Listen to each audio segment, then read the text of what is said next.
Hi, my name is Allison Jefferson, and I'm a grade 7 humanities teacher at the American International School of Riyadh, and we worked with Infographics to relay information. The goal was for students to be able to utilize technology to create an infographic that would describe global patterns of resource distribution and use on a product of their choice.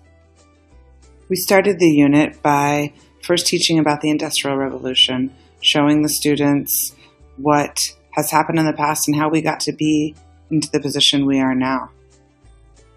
We discussed how our world would be different if we hadn't had the Industrial Revolution. Would we have pollution? What would mass production be like? Cheap labor and the mass distribution of goods. Then the question was posed, what is your favorite product or company, and where are their things made? Why are they made there?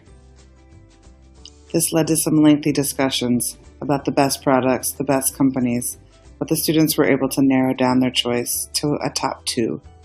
Our next step was to look at some infographics and decide what was great about them, what was difficult to understand, what is something that we would like to use in our own infographic. After looking at different types of infographics, we discussed what was helpful and what was hard to understand, and then decided that we would use Pictochart and Vengage to create our infographics. Azar is a one-to-one school where the students bring their own device to school every day, and so we were able to, after we decided what we would create our infographics with, the students could download those apps so that they would be prepared when it came time to start creation. The questions the students needed to be able to answer with their infographic were where their product was made, what their product was made of, and where those raw materials came from, where their product is distributed, and what the working conditions are like where their product is made. Once the students all had their product or company selected, we spent days researching and gathering information regarding the questions that had been posed. As difficulties arose about students not being able to find out information about their products and where exactly the raw materials were from, we came back together as a class and discussed some options and what that would look like for them. Instead of having to find the exact product that their company used to make their good, what they needed to do was show major producing regions of the world and look at the distance of that to the country where their product is made. The students quickly became aware of larger global issues such as child labor and where these factories were located in the world and why they were located there. Having the outcome be an infographic gave the students more comfort as they researched. It wasn't they were going to write a paper. They would get a detail, they knew it was important, and they would add it to their infographic.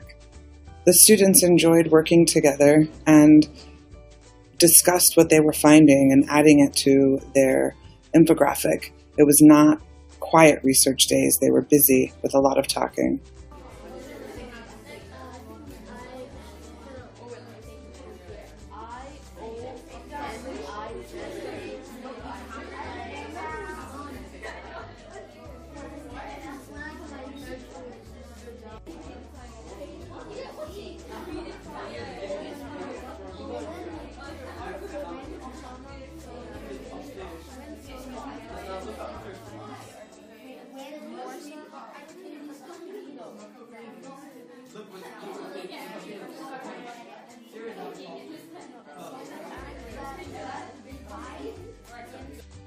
The end result were some really great infographics that displayed the information the students had found in a way that was easily accessible for the viewer.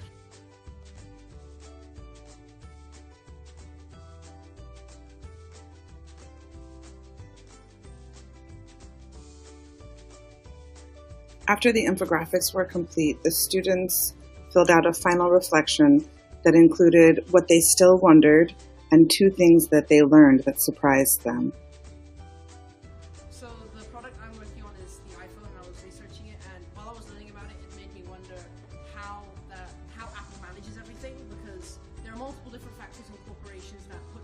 assemble the iPhone, but then they are connected to other ones which get the processors, the rim of the iPhone, the camera, all the technology that goes into it from multiple different companies, multiple different factories. But Apple must have some kind of overlook on this and what their supplier and their suppliers are. So it makes who's managing this and how they manage it, because there's a ton of stuff that goes into it. So I thought that was very interesting. I know that my favorite brand makes the clothing in places like Asia and South America because of cheap labor and transportation. Firstly, cheap labor. In places like Asia, people are paid really less. That's why companies build their factories and make workers work for less money. The transportation costs. So if you see, a lot of the Under Armour factories are really cool from where they get the raw materials, because it lessens the cost of the transportation. That's two things that I learned. My product is Lush, and it is made in England, Japan, Canada, and North America. I still wonder about how they get along with the people in the poor countries that they're getting their resources in. Learning about how environmental and generous the company is makes me question how honest the company is and how they're willing to spend so much time and money on people scattered around the world. iPhones are made in sweatshops located in China because in China, laborers can be paid low amount of money and do a big amount of work. If you want to try this, I would recommend that you spend some time playing with the infographics with information that is not about the final product, something that they just enjoy for themselves, and applying it to almost any subject. The information that they got across was more valuable, and I felt like they got more from it. It stuck with them. It wasn't a research paper. It was their own visual representation of what they. In conclusion, the students were able to find the information that they needed and represent it in a visual way that they hadn't before. It was at times trying, but they pushed themselves and discovered new hacks, new tricks, things that I was not aware of before. So we were able to learn it together. We were able to build and grow as a class and as individuals.